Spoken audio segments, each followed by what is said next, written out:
Today at Manchester Theatres, I've been given a bit of a treat because I am here with Manchester's very own Tachia Newall, who is going to be performing in a brand new play and world premiere, Liberation. It's going to be on at the Royal Exchange from the 27th of June right through to the end of July.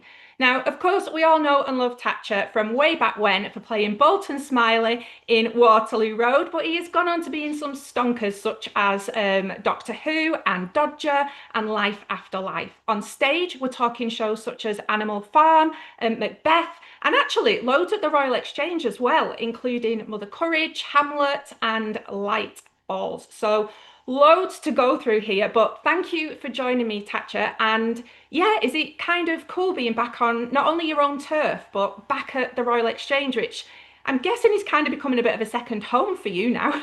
Yeah, it's nice to be back to see old faces. I love the space always, and it's just a good vibe being able to ride in from my house rather than all the travel or relocation. So it's just lovely to be in Manchester. Do you know what I mean? Yeah, yeah, it is. It's such a great city for theatre as well.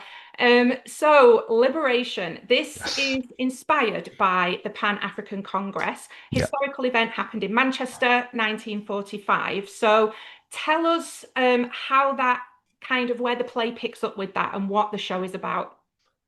I guess it kind of picks up right at the start of the Congress, just as all the delegates are arriving, and I guess it does touch quite a lot on a lot of the themes that were discussed at the Congress, but it's also a lot about the kind of relationships between the delegates and the people setting things up. So from my point of view, it's kind of more about that and the kind of importance of understanding those relationships between people that are trying to make changes for the better, it kind of humanizes them. Obviously, a lot of it's fictionalized because when you do the research, it's difficult to actually get really detailed evidence about what happened. So a lot of it is fictionalized, but based on true events.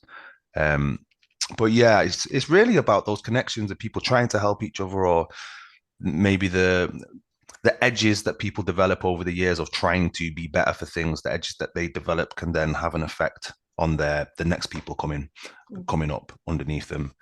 So yeah, for me, it's about that connective tissue and the interactions and relationships between the characters. And when you're taking on a play like this, it's a brand new play, like no one's ever spoken these lines before. Yeah. And you're going into rehearsals. So you're like, oh God, this is really exciting. It's a world premiere. But then there's kind of the weight of the significance of the importance of this.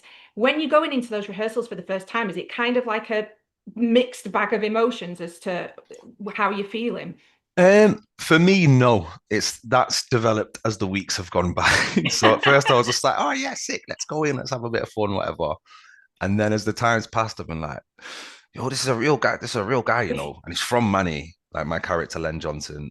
And I'm like, yeah, I need to make sure that I honor him. And obviously he's got living family. So like, I need to make sure I do a good job of this. And so you start to get a bit like, "Urgh!" You start researching more, trying to find out more information. Yeah, so that's where my kind of process with it. So have you been able to meet any of the family then? Not as of yet. I feel like I know one of them. I feel like I know one of his either granddaughters or great granddaughters from when I was younger, growing up in Moss Side. Um, but I'm not too sure, so I don't want to speak too soon. But yeah, I've not met any of them yet, but I'm sure at some point I will. And we're talking of Len Johnson. So this is the character that you're playing. So Yes. tell us who this is and how he fits into the story. Well, he was an activist, but also a boxer that got denied his ability to challenge for the Lonsdale belt, which was a massive championship, and that was because of Churchill's. I think it was Rule 24 that Churchill with the colour bar and everything. So it said that you had to have been born of two white parents to compete for the Lonsdale belt. Even though Len Johnson was out there absolutely destroying so many of his opponents, going internationally, he was pro for 13 years. He won so many matches. So he was denied that. And so I think after that, he kind of then started getting involved in grassroots movements, trying to get rid of the colour bar, political activism. He was thinking about going for MP, Moss Side and stuff. So yeah, he's really relevant to a lot of the benefits that people from my kind of diaspora have have been able to experience in our time because of, people like Len putting their foot down and making changes back then. But yeah, so all around great guy, from what I found in the research. So I was going to say, because with this kind of play, I mean, I know your research as an actor with any sort of role as to, periods and blah, blah, blah. But with this, with historical facts and like you say, even with his character being a boxer, have you kind of had to really delve into all of that? Like, Yeah, so for me, when it comes to plays and stuff, I rarely do research. It's not kind of my style. I like yeah, to just get in the room with the script and the people I'll be performing with. I won't watch any of the previous iterations of whatever the script is, if there have been previous ones. But with this one, I've had to kind of hit it on a completely different way because, as I say, real dude. So I'm yeah, having to look into his past, trying to find all the information, looking at the boxing stances from those eras, which in some of the photos of him, you see, it's kind of like this. He's kind of, rather than the way we know nowadays, which is like that. So it's like taking all that on board and trying to take that into my body while in the space. Yeah, it's a different method for me yeah. completely, but I'm enjoying it. And how is your boxing? I don't know. It's all right. I can throw a good jab and then back it up with a nice hook. So Yeah. yeah. And like this, the Pan-African Congress, so just to explain a little bit about what it was.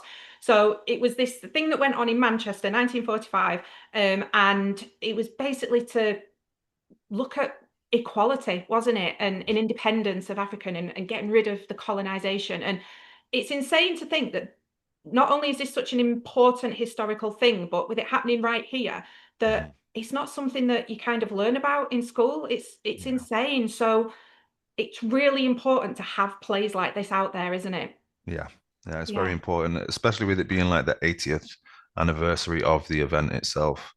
And honestly, me as a brown Mancunian born and raised here, never heard about any of this Yeah. until I read the script. Had no idea. Wasn't in school.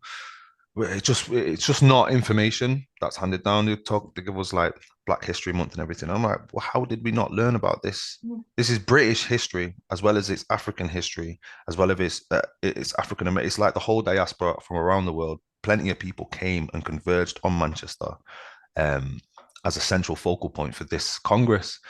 And so I think a lot of the kind of Black History Month and everything, we're learning about the American histories of Blackness rather than what happened Yeah. in the UK. And it's all interconnected. So I think it's really important and vital for the younger generation and my generation and the ones above us to kind of hear and learn about all of this because, yeah, it kind of gives you a feeling of pride, but also like, right, we need to keep striving for better for the next generations coming along. Yeah, absolutely. And with that comes a brand new play, comes brand new music. And you've Yeah. got some music written by I now I'm going to ask, have you heard it? Yeah. Yeah. Yeah. Yeah, it's sick. Is It's it? it's really, really well done music. Um, yeah, like there's a lot of dancing that's happening in the Is play. it?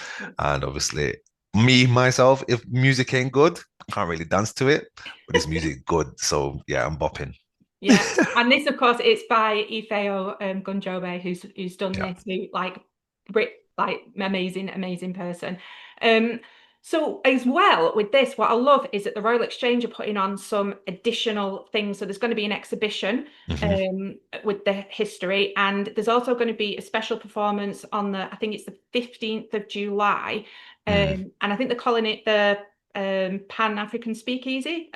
Okay, I hadn't heard about this. Tell me Right, well, more. I'm going to tell you, right? So apparently, I think I've got this right, that it's going to be a special performance where Black audience members are invited in to watch the play, and then at the end of it, it's going to be kind of like a safe space where they can talk about their lived experiences and Wow, what they've taken from the play, and kind of talk with the cast and crew and things like that. So I brilliant, think. brilliant. So I'm guessing you've never done anything like that before then. It's not usual that you get to No, talk to the audience afterwards. I mean, we often do Q&As on shows after a performance has been done. But often that'll just be kind of about, the audience asking how we came up with the piece. But yeah, this is clearly a different tack, and I kind of like the sound of it. Yeah, yeah, it Yeah. sounds really good, really good. So with this play then, I mean, we've kind of talked about some of it, but what is the takeaway that you kind of want from it? Like, that you want audiences or the wider picture to kind of take from it?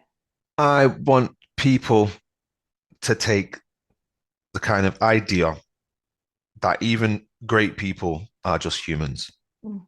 On top of that, I want people to take away that they must and can do better for the next generation and for their current time. Like, we need to be trying a lot harder to improve things and need to stop letting ourselves be ruled by policies that fail us. And a kind of despondence that happens within, especially in my kind of generation of people. Like, a lot of them, quite a lot of them still don't vote or aren't politically active or just aren't aware of a lot of the things that are going on because they feel like it doesn't affect them, but it really does.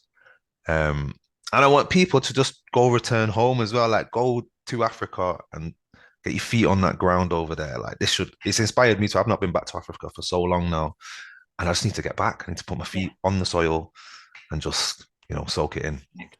Yeah, yeah.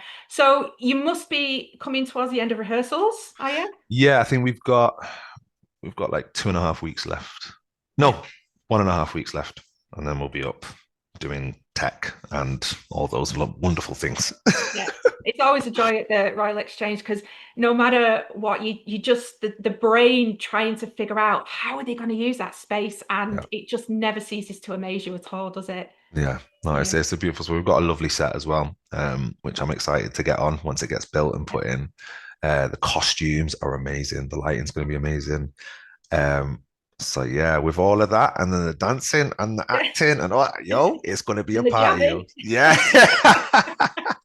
Oh, it's been an absolute pleasure chatting with you today, Tachia. Thank you so, so much. And we can't wait. Liberation world premiere at the Royal Exchange in Manchester, 27th of June, right through to the end of July. Come along and learn something. That's it. Thank you so much. Do better. Yeah. Thank you so much. And we'll catch you really soon. Yeah. Take it easy. Take care. Bye. Bye.